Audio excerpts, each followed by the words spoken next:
India has welcomed the rapid digital transformation with open arms. Pandemic has sped up the shift from offline to online. Technology today is driving the change in India. And to talk about the changing landscape of fintechs and blockchain technology, we have a stellar lineup of guests. Rajneesh Kumar, former chairman SBI, Gopal Jain, senior advocate Supreme Court, and Sandeep Agarwal, founder and CEO Droom. They will be in conversation with BTTV's managing editor, Siddharth Zarabi. With me on the Technology Drives Change show is a stellar panel of guests today. Rajneesh Kumar, former chairman of the State Bank of India, one of India's foremost and most well-experienced bankers. Gopal Jain, a senior advocate at the Supreme Court and someone who is very well versed with the intersection between technology, regulation and the legal framework. And from the startup industry, the shining star of India's corporate events right now, Sandeep Agarwal, the founder and CEO of Droom. Welcome to the show. Let me begin with you, Mr. Kumar, and ask you for a response on that one fundamental question that every Indian is grappling with, regardless of his socio-economic strata, which is how much technology is driving the change that he is having to adapt with. And this applies to not just individuals, but really from your point of view, businesses, small businesses, medium businesses, how much of technology is driving change within that entire ecosystem? Technology in last 10 years, it is driving change in a very, very significant manner, be it an individual or be it a business. The way we live our life, now it is completely changed. In 2010, none of us would have heard, or if I have heard, only just on the fringe, Google, Amazon, Facebook, Ola, Uber, Tesla. Did we hear of those names 11 years ago? Or maybe 12 years ago? My answer would be no. But today, whatever I do, there is a technology intervention. Whether it relates to my personal convenience or my personal life, be it banking, be it transport, be it healthcare, everything, there is an intrusion of technology. Same holds true for the businesses. And each business today, they have digital or technology at the center of their strategy. The advantages of adoption of technologies are many. And I'm not leaving out agriculture, because in our country now I can see a trend where within the area of agriculture also there is an emergence of agri-tech. We have seen emergence of so many unicorns. Unicorns means $1 billion evaluation, and every day there is an announcement that this company or that startup or that fintech has become a unicorn. And as I was saying, that technology is all pervasive. It is bringing in required convenience, and it is bound to reduce the inefficiencies in the system. It is a much more efficient way of delivering services. Even public services, we have seen that the way India has created COVID and Arogya Setu to manage the vaccination program, it is a remarkable example of how technology can be used for public services delivery. And the efficiency of the system, if it improves, if the productivity improves, so obviously it will have an impact on the overall income of the nation as well as the per capita income of an individual. And we are in an age where the traditional ways of living and traditional ways of doing business, they all are crumbling. And you have a new way of thinking, new way of doing business, new way of living your life. Right. Gopal Jain, we heard Rajneesh Kumar, who's dealt with change even in his own business, because how banking has changed due to the Fintech Revolution, but we'll come to that later. I want you to tell our viewers about the broad changes as far as the tech and legal intersection is concerned, and why I ask you this is because of your long-standing experience, for example, in telecom regulation.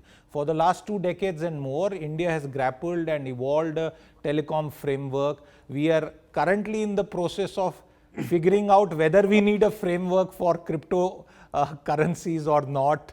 So given all of that, how good, sound or regressive is India's legal framework as far as technology adoption and innovation is concerned?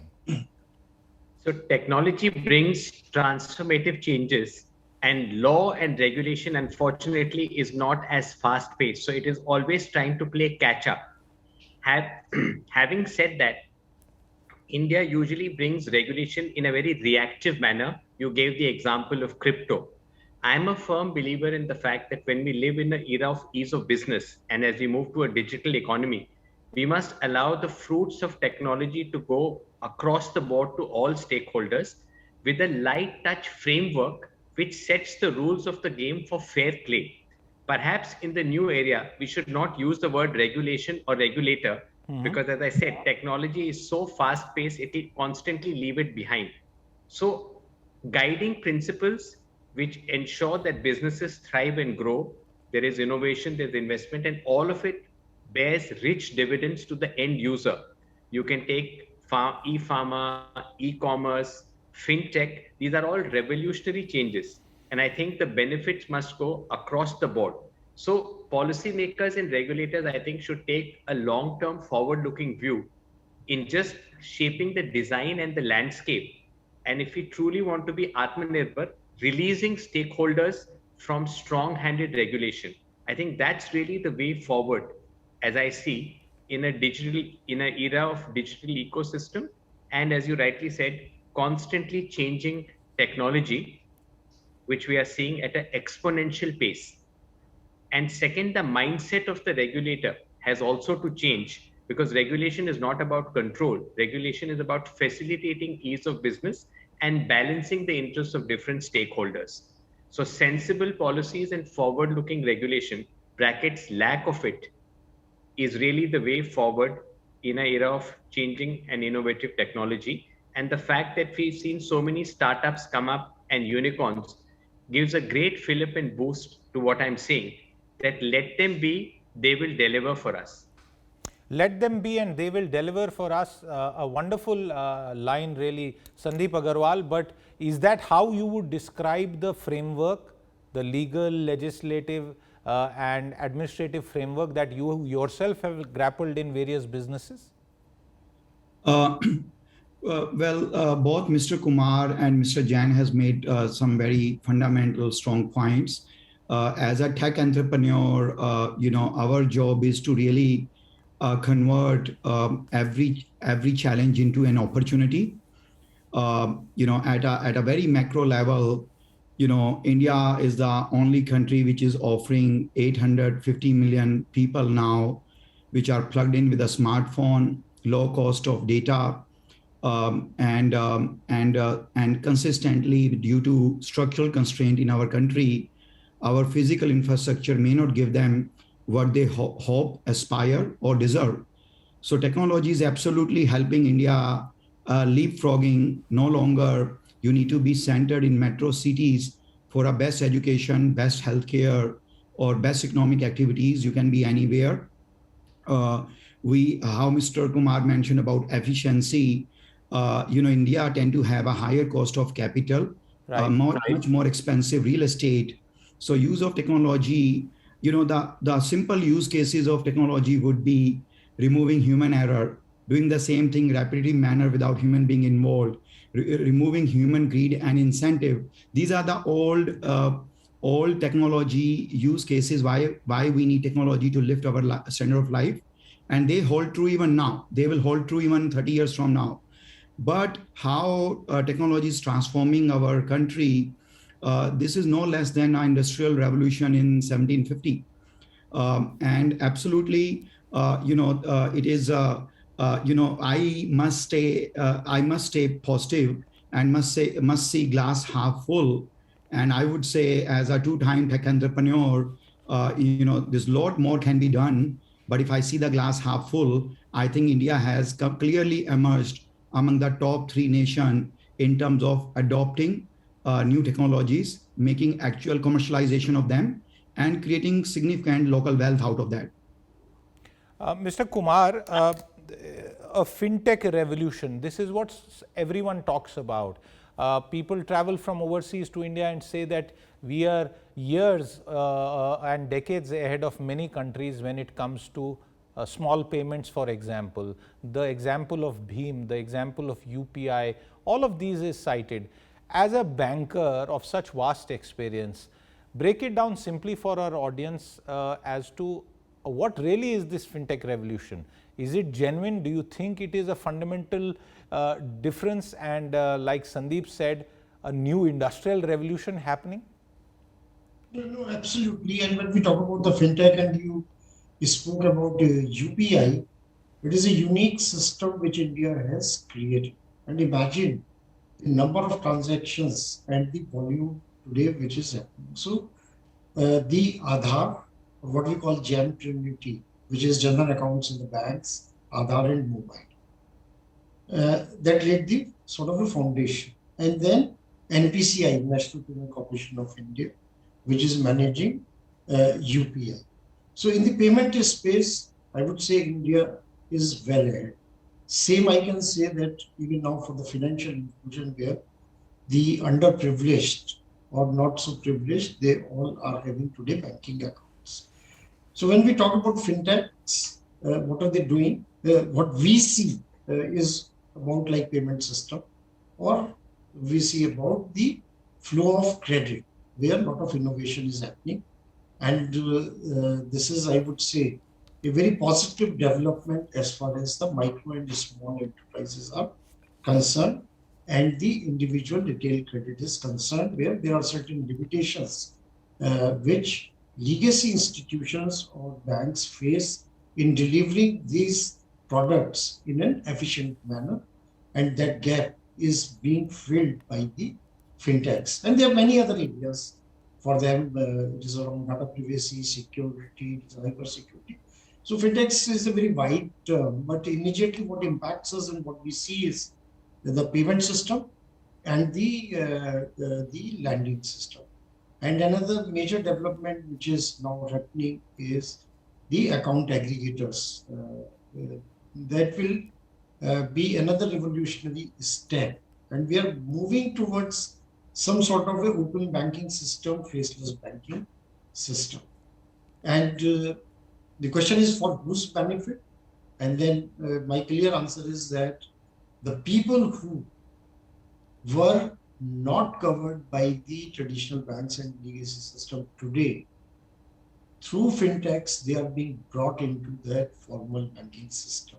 So this is a big positive development for the country. And I'm sure that we will be able to build on success of this. And Mr. Kumar, as I said, that the number of people who have been covered because of technology 10 years ago, that was not there. Today, almost every Indian has a bank account, which is a remarkable achievement, and that has been enabled only by adoption of technology. A question that is asked as a quick follow-up, Mr. Kumar, is what will be the fate of banks, particularly public sector banks, who many believe are not that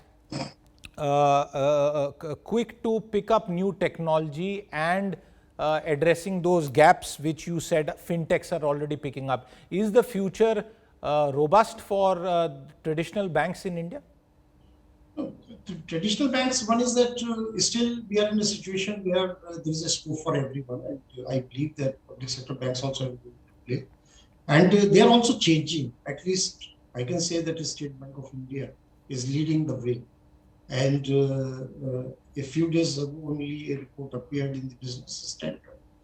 We said that YONO, which is owned by State Bank of India, it is the largest global new bank.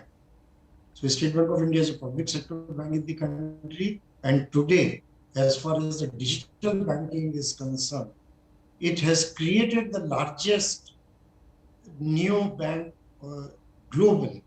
So we are number one. And I'm sure that other public sector banks they are following suit. I can see like a lot is happening. And ultimately, it is not about public sector or private sector. It is not about the ownership. It is about that the management and the boards of these banks, how focused they are on delivering products and services by using the latest technology. Ownership doesn't matter, which has been proved by the State Bank of India. And many people used to ask me this question, that how come you're a public sector bank and you have created YONO? And my answer was, whereas government said or stopped me from doing what I am doing. Right, right. Gopal, coming to you, and one of the points that I want you to explain to our viewers, during the early advent of telecom and then for a few years, the law, its interpretation and the decisions of regulatory authorities were a huge factor in the business success or failure of telecom companies, which, as we all know, and for our viewers, were the initial backbone and pipeline on which all the data apps are now riding. For the current technology-led boom, one notices that one of the biggest advantages is that they don't have to go and seek permissions. They don't have to seek licenses. That framework does not apply to them. Is that the reason of their success? And for such companies, how is the future going to be? Will the state eventually catch up with them? So, like you said, freeing somebody from the shackles of the license Raj was important. You gave telecom. Power sector was another example when they freed generators from taking out licenses so as to augment and boost the supply of power. So I think that's really the way forward.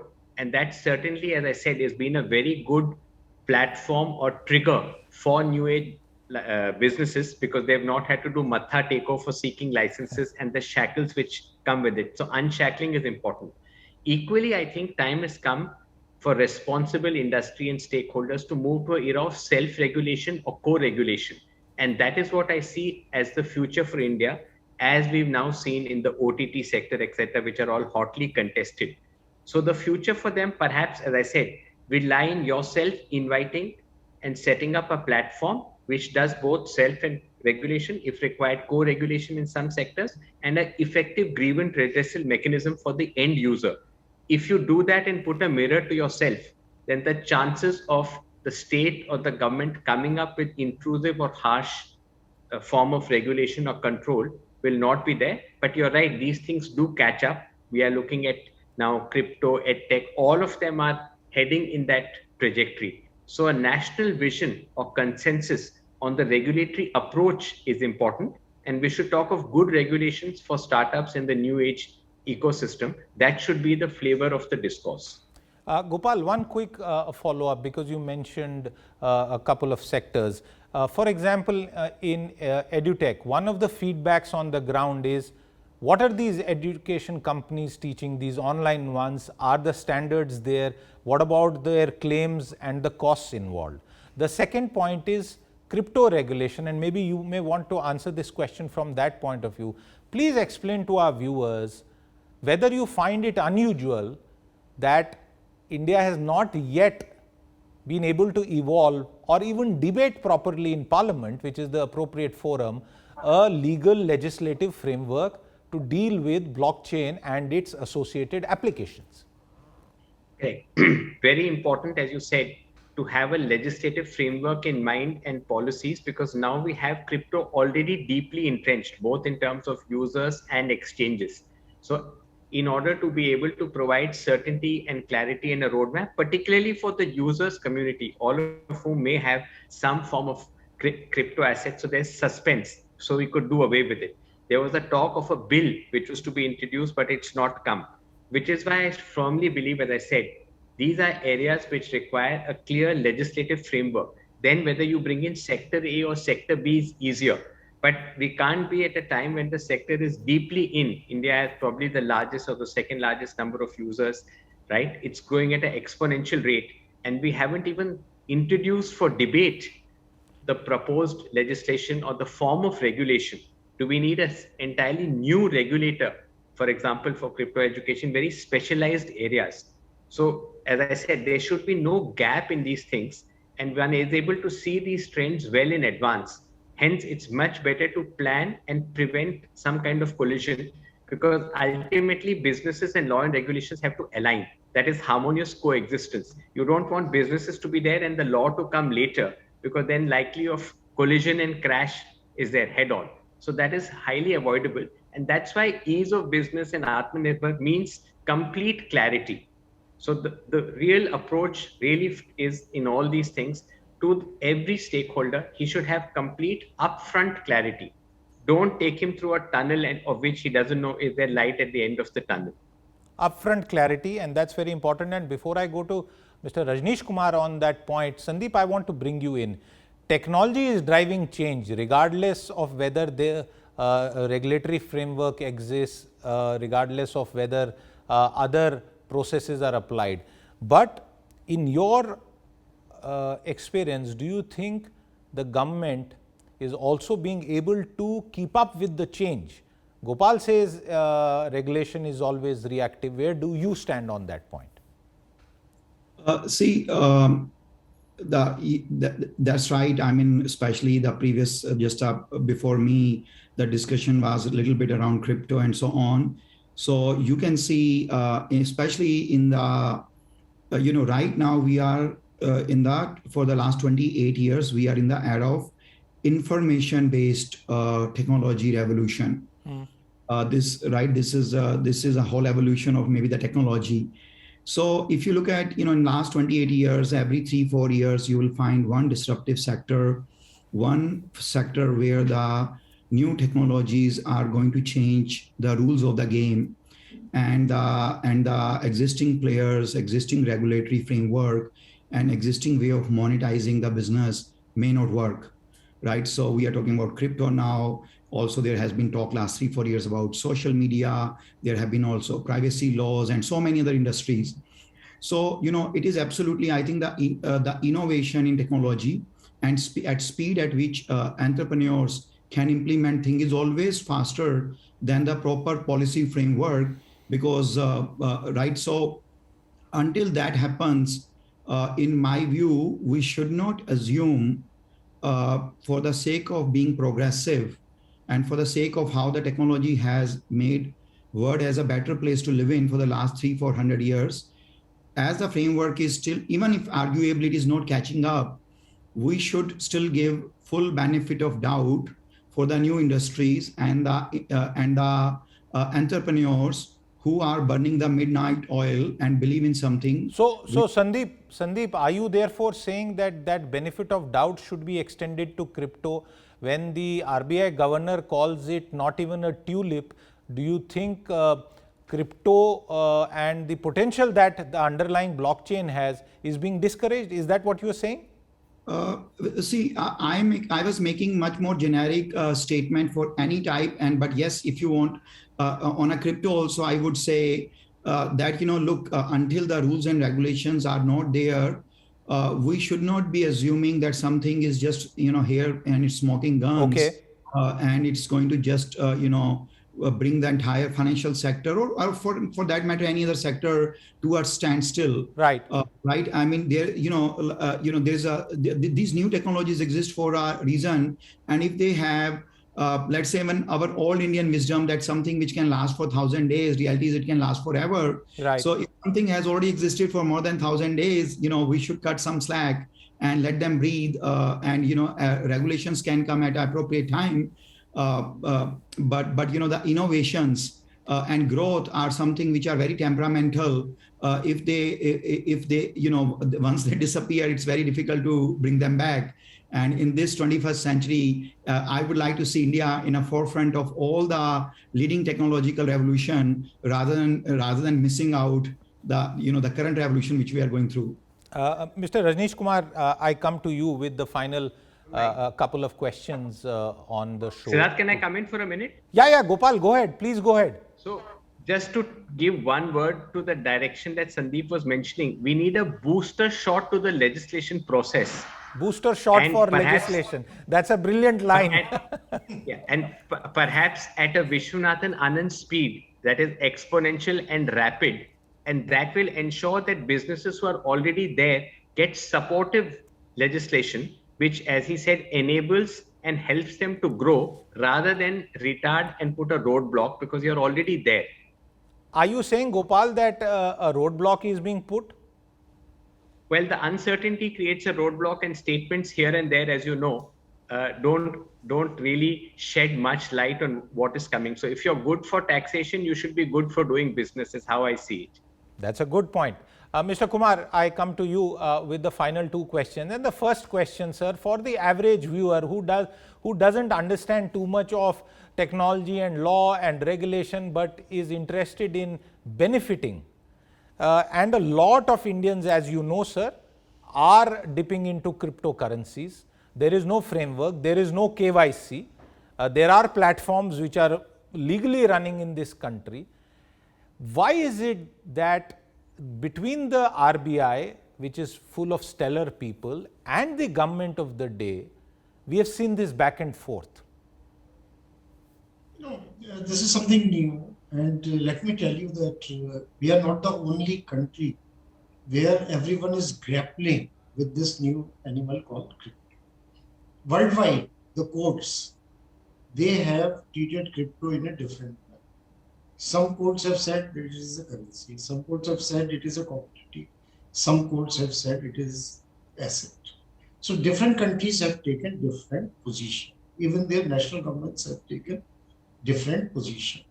So when this is something which is yet to be comprehended across the world, not only in India, so obviously we are finding it difficult to define.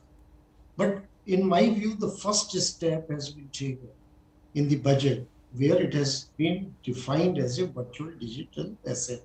Okay. And as you said that because your viewers, they need to understand the difference. So let me simply give you an example of gold. So gold at one point of time was being used as a currency also. It was a certain. It is a commodity also. And because it has a store of value, it is an asset also. Using the word currency for crypto is not right. It is not a currency. Currency has certain characteristics. It has sovereign backing. There is a promise to pay by either the central bank or the government or the sovereign to pay. There is nothing as far as crypto is concerned to describe it as a currency. And it is not a commodity. So the best description can be an asset.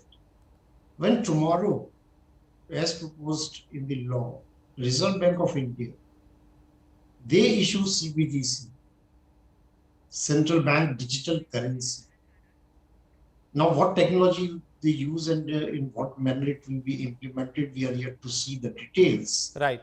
But then if you call CBDC as a cryptocurrency, if it is using blockchain technologies, then it is a different matter.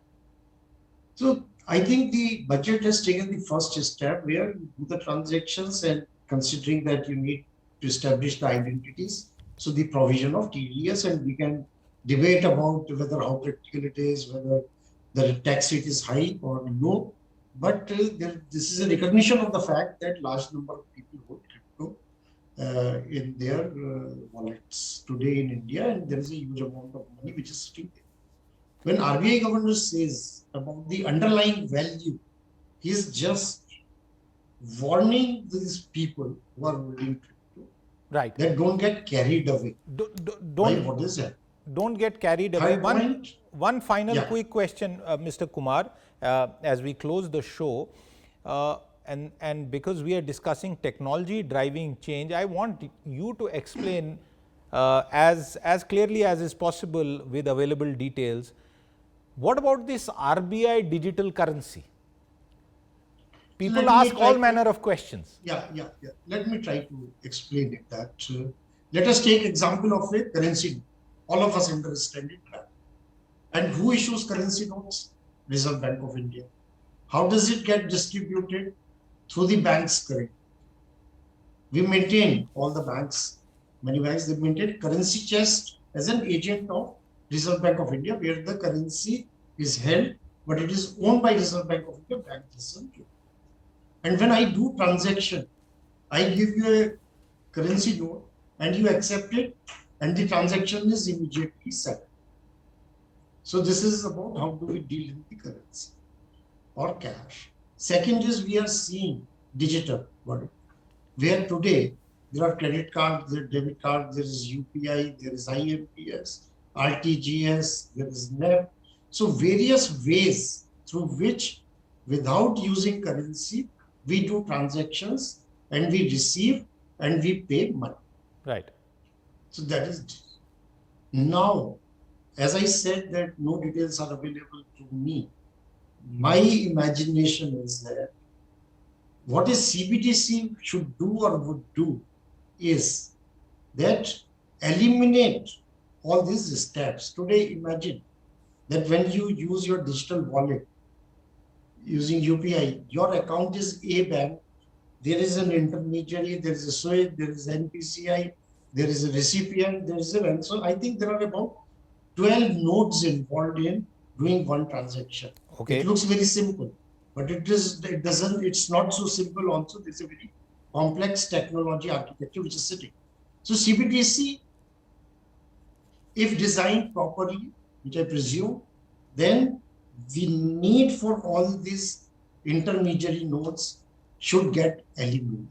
And Right. then it will bring a huge efficiency where in offline mode also, I should be able to do transaction with, like I do with the currency.